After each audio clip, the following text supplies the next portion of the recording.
રામજીભાઈ તેમની પત્નીના અવસાન પછી સાવ એકલા પડી ગયા હતા. તેથી વર્ષમાં 3-4 મહિના તેઓ તેમના પુત્ર અમિત સાથે અમેરિકામાં વિતાવતા. પુત્ર પ્રત્યે તેમનો અપાર પ્રેમ હતો, પરંતુ તેની પત્ની અને બાળકો તેમને બિલકુલ ગમતા ન હતા. તેમના પહેરવેશ અને રહેવાના ઢંગ રામજીભાઈને એકદમ નાપસંદ હતા. પણ પુત્રના પ્રેમને લીધે તેઓ દર વર્ષે અમેરિકા જવાનું મજબૂરીમાં પસંદ કરતા. હમણાં રામજીભાઈ તેમના પુત્રના ઘરે અમેરિકા આવ્યા હતા. તેઓ ઘરે આખો દિવસ એકલા બેઠા રહીને બોર થઈ જતા. બાળકો શાળાએ જતા અને પુત્રવધુ ઓફિસ માટે નીકળી જતા. તેઓ વિચારતા, આ પણ કોઈ દેશ છે જ્યાં પોતાના જ અજાણ્યા લોકોની જેમ રહે છે.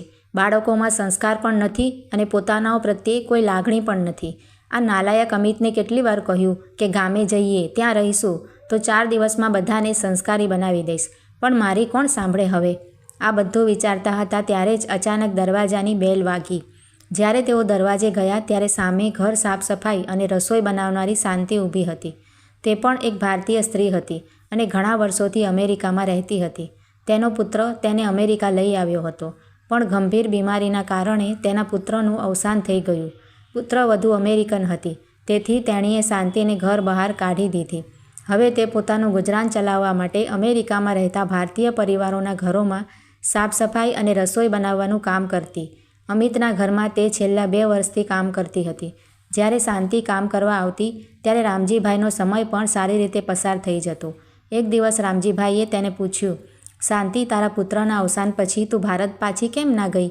શાંતિએ ઊંડો શ્વાસ લીધો અને કહ્યું, ના સાહેબ, હું ત્યાં જઈને પણ શું કરું? મારી પાસે જેટલી પણ જમીન જાયદાદ હતી બધું મારો પુત્ર વેચીને મને અહીં લઈ આવ્યો હતો. હું ત્યાં જઈને હવે શું કરું? તમારો પુત્ર સુમિત મારા દીકરાનો સારો મિત્ર હતો, તેથી તેણે મને પોતાના ઘરમાં રાખી. પણ સાહેબ, હું કોઈને ભારરૂપ થવા માંગતી નથી, એટલે આ કામ કરવા લાગી. હું સારા એવા પૈસા કમાઉં છું.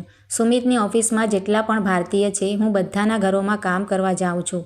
મારો દીકરો પણ સુમિતની ઓફિસમાં કામ કરતો હતો.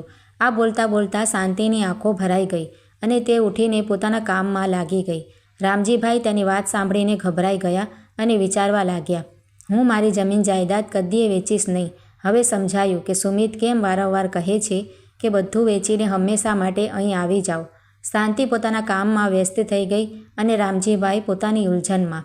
થોડીવાર પછી શાંતિએ લંચ તૈયાર કરીને કહ્યું, સાહેબ આવી જાઓ, ખાવાનું તૈયાર છે. તમને કઢી બહુ ગમે છે ને? આજે એ જ બનાવી છે. તમારા પૌત્ર પૌત્રીનો આવવાનો સમય પણ થઈ ગયો છે. રામજીભાઈ કદી પણ તેમની સાથે ભોજન કરતા ન હતા, એટલે શાંતિનો અવાજ સાંભળીને તેમણે કંઈ ન કહ્યું અને ડાઇનિંગ ટેબલ પર રાખેલ ભોજન એક થાળીમાં પરોસીને એકલા જ ખાવા લાગ્યા. ત્યાં સુધી બંને બાળકો પણ આવી ગયા. શાંતિએ કહ્યું, લંચ તૈયાર છે, ઝડપથી કપડાં બદલીને આવી જાઓ. જમ્યા પછી રામજીભાઈએ શાંતિને કહ્યું, શાંતિ, મારા ચશ્મા નથી મળી રહ્યા, જો તો ક્યાં પડ્યા છે? શાંતિ બોલી, સાહેબ, તે તો મેં ખુશીના રૂમમાં જોયા હતા. રામજીભાઈ ખુશીના રૂમ તરફ ગયા, પણ જેવા જ ઓરડામાં પ્રવેશ્યા કે ખુશીએ જોરથી બૂમ પાડી, તમારી હિંમત કેવી રીતે થઈ દરવાજો ખખડાવ્યા વગર જ મારા રૂમમાં પ્રવેશ કરવાની? ગેટ આઉટ, બહાર નીકળી જાઓ. દાદુ, તમને એટલું પણ ભાન નથી કે કોઈના ઓરડામાં જતા પહેલાં દરવાજો ખખડાવવો જોઈએ.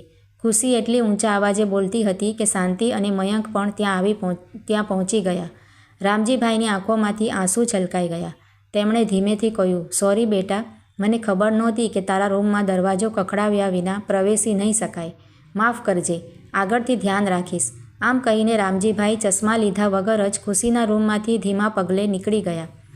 શાંતિએ ખુશીના ઓરડામાંથી તેમના ચશ્મા લીધા અને રામજીભાઈને આપતા કહ્યું, અરે સાહેબ, તમે રડો છો શા માટે? આ અમેરિકા છે, આપણું ભારત નથી. અહીં કોણ ક્યારે શું કહી જાય એનો કોઈ ભરોસો નથી. તમે ચિંતિત ના થાઓ, આ કોઈ મોટી વાત નથી. એ છોકરી હમણાં જ સ્કૂલમાંથી આવી છે, કદાચ થાકી ગઈ હશે, તેથી એના મોઢેથી આવી વાત નીકળી ગઈ હશે. હવે હું જાઉં છું, તમે આરામ કરો. આટલું કહીને શાંતિ 2 ડગ ચાલી કે રામજીભાઈએ કહ્યું, ઊભી રહે શાંતિ. કહેતા તેમણે પોતાનો સામાન સુટકેસમાં ભર્યો અને કહ્યું, હવે ચાલ, હું આ ઘરમાં એક પળ પણ રહી શકતો નથી. શાંતિએ આશ્ચર્યથી પૂછ્યું, પણ સાહેબ, હમણાં તમે ક્યાં જશો? ખુશી અને મયંક પણ ત્યાં ઊભા હતા. રામજીભાઈ બોલ્યા, ક્યાંય પણ જઈશ, પણ હવે અહીં નહીં રહી શકું. શાંતિએ ફરી કહ્યું, સાહેબ, ઓછામાં ઓછું તમારા પુત્ર અને પુત્રવધૂને તો આવવા દો. રામજીભાઈ બોલ્યા, મેં એકવાર કહી દીધું ને કે હવે હું અહીં નહીં રહી શકું. આટલું મોટું શહેર છે, ક્યાંક તો હોટલ મળશે જ, ત્યાં રહી લઈશ અને 2-4 દિવસમાં ભારત પાછો ચાલ્યો જઈશ. શાંતિએ કહ્યું, સાહેબ, તમે મારા ઘરે ચાલો. જ્યારે સુમિત આવશે ત્યારે તમે જ્યાં ઈચ્છો ત્યાં જઈ શકો છો, પણ હમણાં તો હું તમને અહીંથી ક્યાંય એકલા જવા નહીં દઉં. રામજીભાઈ અને શાંતિ બંને ઘરની બહાર નીકળી ગયા. મયંક અને ખુશી તેમને જોતા રહ્યા. શાંતિએ રામજીભાઈનું તેમના ઘરે હૃદયપૂર્વક સ્વાગત કર્યું. રામજીભાઈને અહીંયા ખૂબ સારું લાગ્યું. શાંતિએ કહ્યું, હું તમારા માટે કંઈક ખાવાનું બનાવી દઉં. તમે આજે બરાબર લંચ પણ કર્યું નથી.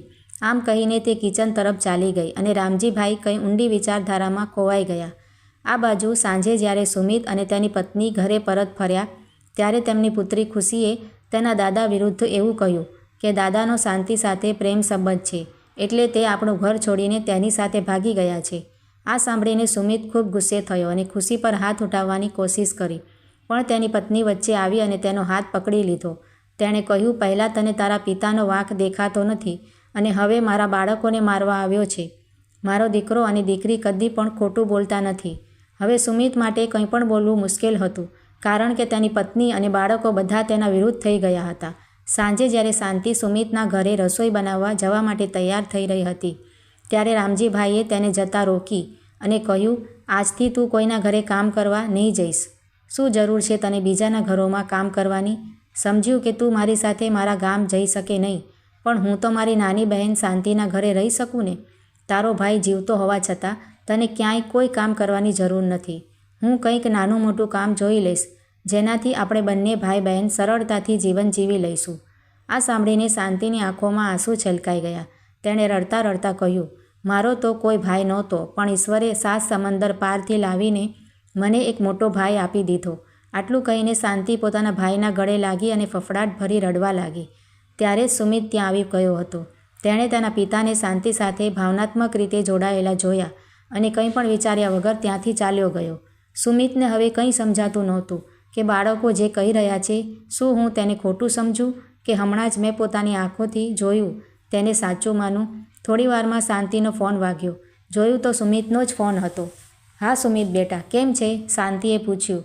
સુમિત બોલ્યો, હું તો ઠીક છું આંટી, પણ તમે જે કરી રહ્યા છો એ તમારી આ ઉંમરે યોગ્ય નથી. શાંતિએ ફોનને સ્પીકર પર રાખ્યો અને કહ્યું, સુમિત બેટા, હું કંઈ સમજી નથી. તું શું કહેવા માંગે છે? સુમિત બોલ્યો, આંટી તમે એટલા પણ મૂર્ખ નથી કે મારી વાત તમને સમજાય નહીં. આજે જ્યારે હું પપ્પાને લેવા તમારા ઘરે આવ્યો ત્યારે મેં મારી પોતાની આંખે જોયું કે તમે પપ્પાના ગળે લાગેલા હતા. આ સાંભળીને શાંતિની આંખોમાંથી આંસુ ટપકવા લાગ્યા. રામજીભાઈ સુમિતની બધી વાતો સાંભળી રહ્યા હતા. તેમણે શાંતિના હાથમાંથી ફોન લઈ લીધો અને સુમિત પર ગુસ્સાથી બોલ્યા, શું બકવાસ કરી રહ્યો છે તું? બોલ, હું તારો બાપ બોલી રહ્યો છું. નાલાયક અંગ્રેજણ પત્નીનો ગુલામ, શું તને મેં આવા સંસ્કાર આપ્યા કે તું આ વયે મારા પર અને શાંતિબહેન પર શંકા કરી રહ્યો છે? જરા તારા પરિવારને તો જો, શું ચાલી રહ્યું છે તારા ઘરમાં. તારા બાળકો ઉંમરમાં તો નાના છે, પણ તેમની હરકતો જોઈ છે. અમેરિકા રહેવા આવ્યો અને તારા બધા સંસ્કાર ભૂલી ગયો. તારા જેવા મૂર્ખ માણસ પાસેથી મને એ જ અપેક્ષા હતી. તારા ઘરમાં રહેવા કરતાં તો હું શાંતિબહેનના ઘરમાં રહેવું વધુ પસંદ કરીશ. આજ પછી જો શાંતિબહેન પર આંગળી ઉઠાવી છે તો મારા કરતાં ખરાબ કોઈ નહીં હોય. રામજીભાઈની વાતો સાંભળીને સુમિત કોઈ જવાબ આપી શક્યો નહીં અને ફોન કાપી નાખ્યો. તેણે પોતાની પત્નીને સમજાવી કે પપ્પાને ઘરે લાવવા જોઈએ, પણ તેની પત્નીએ ચોખ્ખું કહી દીધું કે જો એ માણસ મારા ઘરમાં આવશે તો હું આ ઘર છોડીને ચાલી જઈશ. ત્યારે જ તેની દીકરી ખુશી આવી અને બોલી, મમ્મી, એ ઓલ્ડ મેનને ત્યાં જ રહેવા દો. તે મને બિલકુલ પણ ગમતા નથી. જો ડેડી તેમને અહીં રાખવા માંગતા હોય તો મને બોર્ડિંગ સ્કૂલ મોકલી દો. 12 વર્ષની ખુશી પાસેથી સુમિતને આવું સાંભળવા મળશે એ તેણે ક્યારેય વિચાર્યું પણ નહોતું. તેણે પોતાની દીકરીને કહ્યું, હી ઇઝ માય ફાધર. જેમ હું તારો પિતા છું તેમ તે પણ મારા પિતા છે. તેણે તેની પત્નીને કહ્યું કે તારે જવું હોય તો હું તને છૂટાછેડા આપી દઈશ. પોતાના મા બાપને આ રીતે અલગ થતા જોઈને અને સુમિતને આ રીતે પસ્તાવો કરતા જોઈને બાળકોને એમની ભૂલ સમજાઈ ગઈ અને બંને જણા શાંતિના ઘેર જવા નીકળ્યા. સુમિત ત્યાં પહોંચીને રામજીભાઈના ગળે લાગીને ફૂટી ફૂટીને રડવા લાગ્યો. પિતાજી, મને માફ કરો અને ભગવાનથી પ્રાર્થના કરો કે આ બાળકોના માથા પર પરિવારનો છાંયડો બન્યો રહે. હું જાણું છું કે આ બાળકો તે સંસ્કારોથી અજાણ છે જે તમે મને આપ્યા છે. હું તે સંસ્કાર તેમને આપી શક્યો નથી. રામજીભાઈએ તેમના પૌત્ર અને પૌત્રીના માથા પર હાથ રાખીને કહ્યું, તમારે બંનેને હવે વધારે રોવાનું નથી બેટા. રામજીભાઈએ બંને બાળકોના માથા પર હાથ રાખી અને તેમને પોતાના ગળે લગાવ્યા. તેમની આંખો આંસુથી ભરાઈ ગઈ. બધા લોકો ઘરે આવ્યા ત્યારે સુમિતની પત્નીએ હાથ જોડીને પોતાના સસરાને કહ્યું, મને માફ કરી દો પિતાજી, મારાથી બહુ મોટી ભૂલ થઈ ગઈ છે. હવે હું આવું કદી નહીં કરું. મને હવે એ સમજાઈ ગયું છે કે એક પિતાની મહત્વતા શું હોય છે. જો તમે ભારત પાછા જાઓ છો તો અમે પણ તમારી સાથે આવીશું. આ સમયે સુમિતે પણ પોતાના પિતાને કહ્યું, મહેરબાની કરીને પિતાજી, આ બધાને માફ કરી દો અને તેમને સ્વીકારી લો. રામજીભાઈએ તેમને માફ કરી દીધા. આજે આખો પરિવાર ખુશ હતો. શાંતિ પણ હવે સુમિતના ઘરમાં રહેવા લાગી અને રામજીભાઈ પણ તેમના પરિવાર સાથે અમેરિકામાં ખુશીનું જીવન વિતાવતા હતા. તો મિત્રો, તમને આ વાર્તા કેવી લાગી છે તે કમેન્ટ કરીને જરૂરથી જણાવજો. જો વાર્તા સારી લાગી હોય તો કૃપા કરીને વિડીયોને લાઇક કરો, શેર કરો અને આવી જ બીજી વાર્તાઓ જોવા માટે મારી ચેનલ સબસ્ક્રાઈબ કરો. વિડીયો જોવા માટે આભાર માનું છું. Thank you.